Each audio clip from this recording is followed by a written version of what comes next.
Marcus एक लालची आदमी था। उसके लिए सोना ही सब कुछ था। धन दौलत ही उसकी पूजा पाठ थी। हर सिक्का, हर हीरा उसकी भूख को और बढ़ा देता था। वो अपने घर में सोना चांदी जमा करता था, लेकिन उसका दिल एक खाली कमरा जैसा था। एक रात एक अजूबा आदमी मार्कस के पास आया।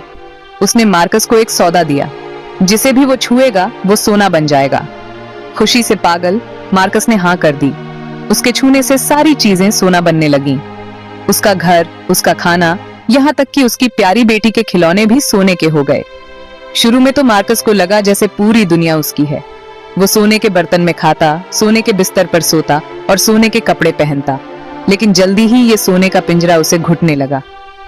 उसकी बेटी, जो पहले हंसती खेलती रहती थी, अब सोने के खिलौनों के बीच बैठी रहती थी, बिल्कुल बेजान। उसका खाना खाने लायक नहीं रहा। उसका पानी बेस्वाद हो गया। अकेलापन ने उसे घेर लिया। उसके दोस्त उससे दूर भागने लगे।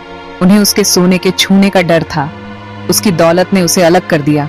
उसके अपने बनाए सोने के कैद खाने में बंद कर दिया। जो पहले एक जिंदा दिल इंसान था, वो अब एक खोखली मूर्ति बन गया था, अपनी ही बनाई दुनिया का एक दुख भरी बुत। आखिर में मार्कस समझ गया कि जो चीज चमकती है वो सोना नहीं होती, लालच। उसने जान लिया, एक सोने का पिंजरा है जो आत्मा को बांध कर देता है। लेकिन इस कहानी में असली नायिका थी उसकी बेटी एलारा। एलारा एक प्यारी और समझदार बच्ची थी। वह अपने पिता से बहुत प्यार करती थी और उनके साथ समय बिताना पसंद करती थी। मार्कस भी अपनी बेटी से बहुत प्यार करता था, लेकिन लालच ने उसे अंधा कर दिया था। एलारा को अपने पिता की चिंता सताने लगी थी। वह देख रही थी कि कैसे सोने की लालसा ने उनके रिश्ते को कमजोर कर दिया था। एलारा ने अपने पिता को बचाने का निश्चय किया। एक रात वो चुपके से घर से निकली और एक रहस्यमयी जंगल की ओर चल पड़ी। जंगल में उसे कई खतरों का सामना करना पड़ा। जंगली जानवरों से बचते हुए उसने अपनी बहादुरी दिखाई। अंततः उसे एक गुफा मिली जहां एक प्राचीन जादूगर रहता था। जादूगर ने उसे एक जादुई औषधि दी, जो उसके पिता को उनके लालच के श्राप से मुक्त कर सकती थी। एलारा ने औषधि को सुरक्षित रखा और घर लौट आई। उसने अपने पिता को औषधि पिलाई। मार्कस ने धीरे धीरे महसूस किया कि उसका श्राप खत्म हो रहा है। मार्कस ने अपनी बेटी को गले लगाया और उसकी बहादुरी के लिए धन्यवाद दिया। इस घटना के बाद मार्कस ने अपनी गलतियों से सीखा और अपनी बेटी के साथ एक साधारण लेकिन खुशहाल जीवन जीने लगा।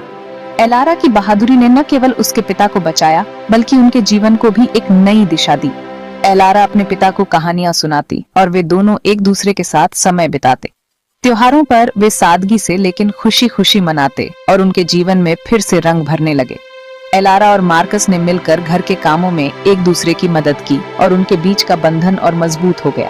वे गांव के लोगों से मिलते, उनकी मदद करते और समाज के साथ जुड़ने लगे। एलारा ने गांव के बच्चों को पढ़ाना शुरू किया और उनकी शिक्षा में योगदान दिया। मार्कस ने अपनी कहानी गांव वालों को सुनाई और उन्हें लालच के खतरों के बारे में बताया। गांव वालों ने मार्कस की बातों को सराहा और वे सब मिलकर एक बेहतर समाज बनाने की दिशा में काम करने लगे। अंत में एलारा और मार्कस ने एक साथ सूर्यास्त को देखा और अपने जीवन में शांति और संतोष का अनुभव किया।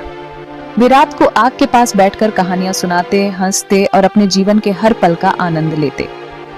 एलारा और मार्कस ने हाथ में हाथ डालकर एक नए और उज्जवल भविष्य की ओर कदम बढ़ाया। वे दोनों सितारों को देखते और एक साथ नए सपने बुनते। और इस तरह एलारा और मार्कस ने एक खुशहाल और संतोषजनक जीवन जिया, जो हमेशा के लिए यादगार बन गया। एक दिन एलारा और मार्कस एक बुद्धिमान वृद्ध व्यक्ति से मिलने गए, जो उन्हें जीवन के महत्वपूर्ण सबक सिखा सकता था।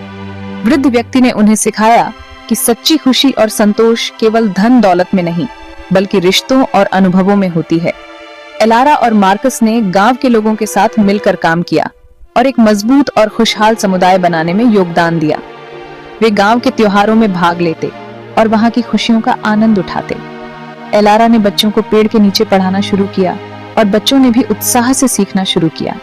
मार्कस ने अपनी कहानी एक बड़े समूह के साथ साझा की और लोगों ने उसकी बातों को ध्यान से सुना।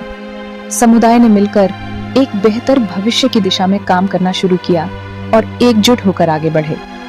एलारा और मार्कस ने एक खिलते हुए बगीचे को देखा और अपने प्रयासों से संतुष्ट महसूस किया। वे शाम को शांति से बिताते, कहानियां सुनाते और अपने रिश्ते को और मजबूत बनाते। वे सितारों को देखते और एक उज्जवल भविष्य के सपने बुनते। और इस तरह एलारा और मार्कस ने एक खुशहाल और संतोषजनक जीवन जिया, जो हमेशा के लिए यादगार बन गया।